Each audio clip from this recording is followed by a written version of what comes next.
সানি কিরে কই তুই? এই যে রে আমি গাড়ির তলায়। বেরোই আয়, মাই তোর লাগে রান্না করে খাবার ফাটাইছে। বাইরে আয়, এবার তো মা যেন বই রয়েছে। মা জমেছে দেখে কিরছি, খাওয়ার সময়টা কি দিত না? আরে আমি তা কই নাই, উনি তো এনে বুয়া, ওনার সামনে কেমনে খাই?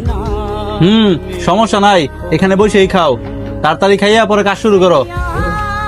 ধন্যবাদ ভাই, যা তাড়াতাড়ি হাত ধুই আয়।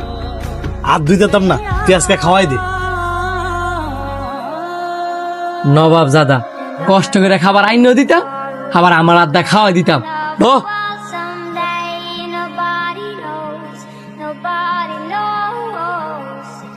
I was dancing in the rain, I felt alive and I can't মায়ের হাতে রান্নার কোনো তুলনা হয় না রে। take me home. Take কতদিন মায়ের হাতে রান্না করা খাবার খাই না। মার হাতে রান্না করা খাবার খাস না তো আমি যেন লইছি, এটা কি আমার রান্না করা খাবার রে? আমার মা কি তোর মা না? নিজের হাতে খাওয়া যেতাম না? রাগ করিস না বন্ধু, তোর মা তো আমার মা ওই। তারপরে এই খাবার খাইয়া আমার মার কথা মনে পড়ে গেছে গা। আমার মার যদি তোর নিজের মা মনে করতি তাহলে এই কথাগুলো কইতে লইল না। খাই নিস, আমি গেলাম।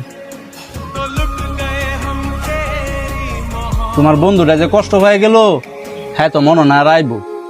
যে দূরই হোক, মারাতে রান্না করা খাবার তো খাইতে পারতাছিলা, এখন তো মনে নেই এটাও খাইতে পারবা। হ্যাঁ খাবার নিয়ে না আইতে চাইলেও মা হ্যাঁ দিয়ে জোর করে ভাড়াইবো। এত কনফিডেন্স?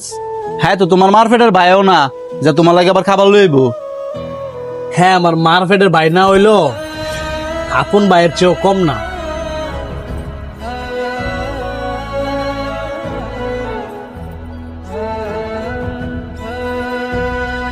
বাহ, ভালোই তো আড্ডা জমাইছ।